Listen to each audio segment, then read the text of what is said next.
Life is complex. Join us for the simple gifts of wisdom, love, and delight in the written word. George Orwell, Animal Farm, Chapter 4.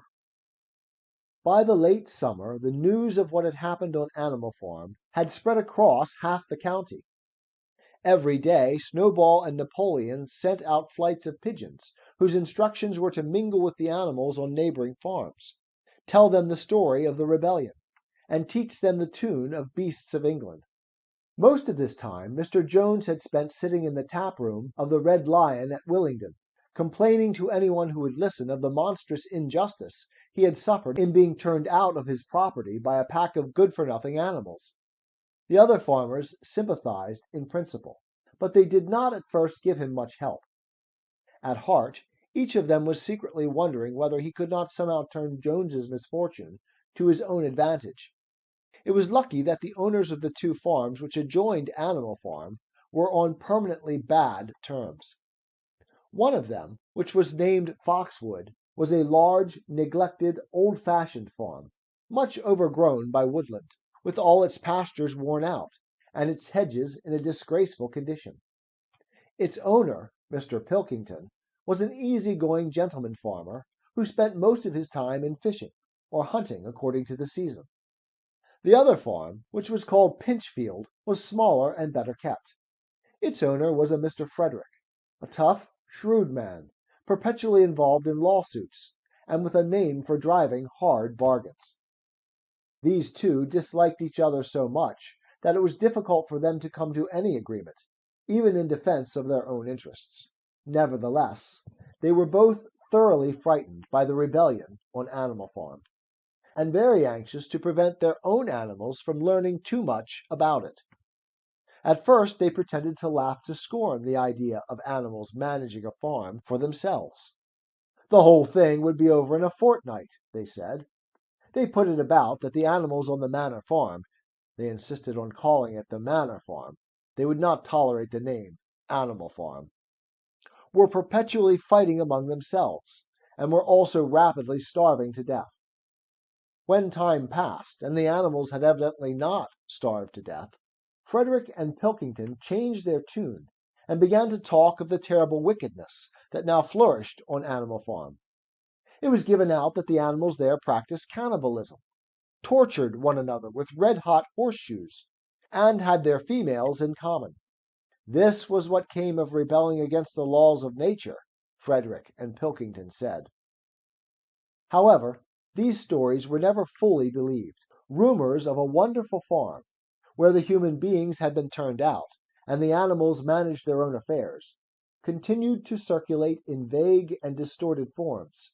And throughout that year a wave of rebelliousness ran through the countryside. Bulls, which had always been tractable, suddenly turned savage. Sheep broke down hedges and devoured the clover. Cows kicked the pail over. Hunters refused their fences and shot their riders onto the other side. Above all, the tune and even the words of Beasts of England were known everywhere. It had spread with astonishing speed. The human beings could not contain their rage when they heard this song, though they pretended to think it merely ridiculous. They could not understand, they said, how even animals could bring themselves to sing such contemptible rubbish. Any animal caught singing it was given a flogging on the spot, and yet the song was irrepressible. The blackbirds whistled it in the hedges. The pigeons cooed it in the elms. It got into the din of the smithies and the tune of the church bells. And when the human beings listened to it, they secretly trembled, hearing in it a prophecy of their future doom.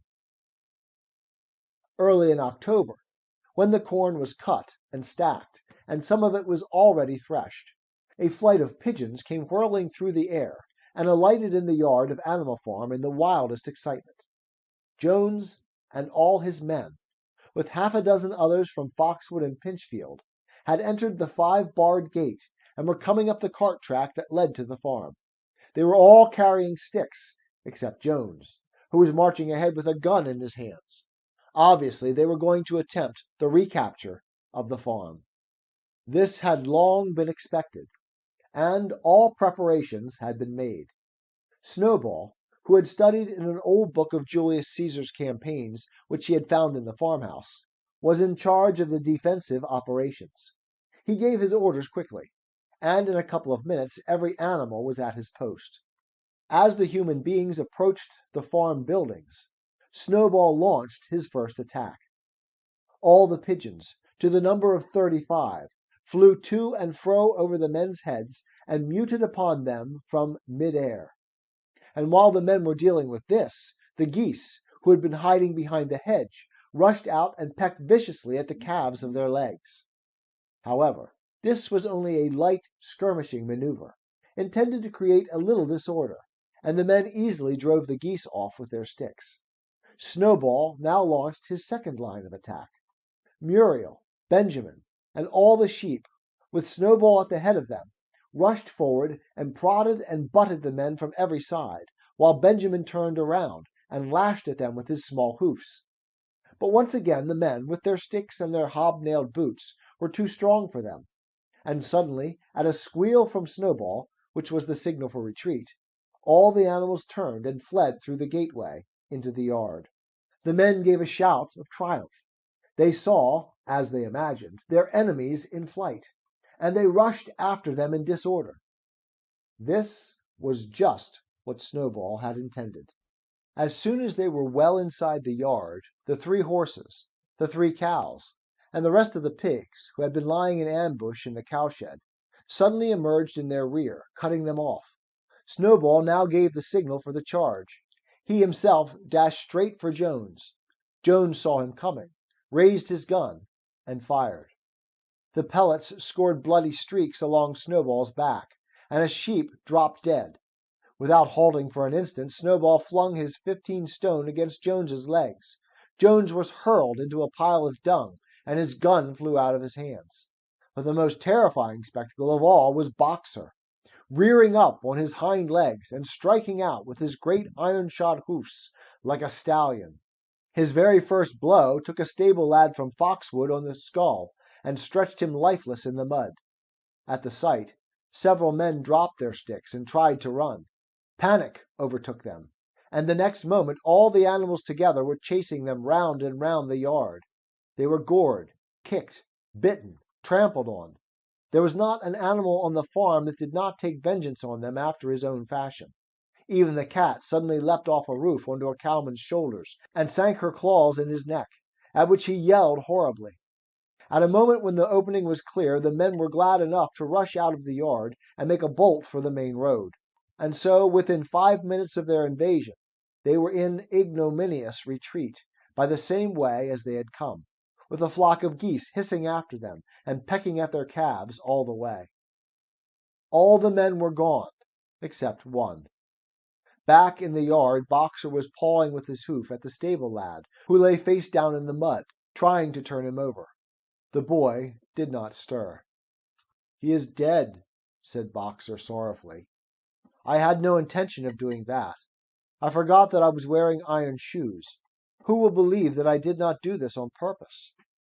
"No sentimentality, comrade!" cried Snowball, from whose wounds the blood was still dripping. "War is war. The only good human being is a dead one."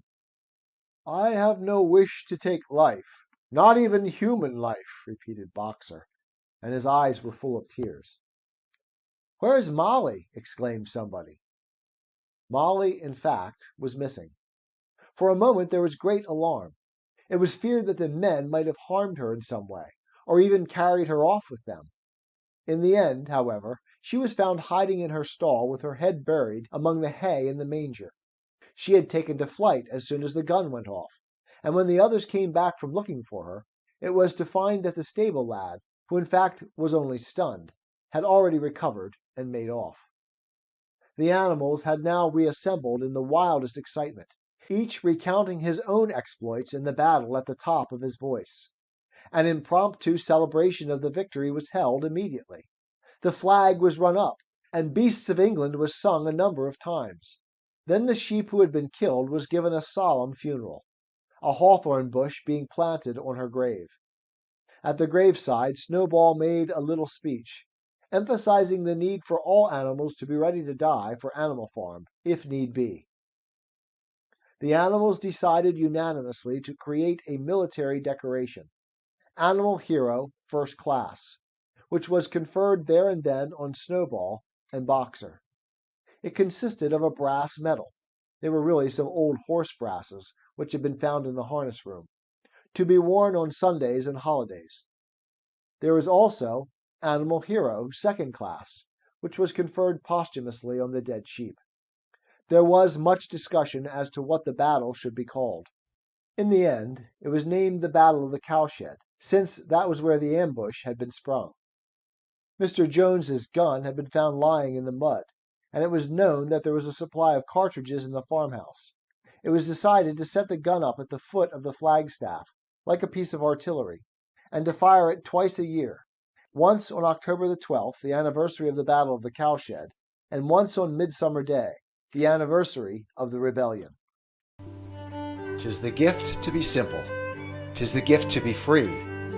'Tis the gift to come down where we ought to be. And when we find ourselves in the place just right, 'twill be in the valley of love and delight. When true simplicity is gained, to bow and to bend, we will not be ashamed. To turn will be our delight, till by turning, we come round right.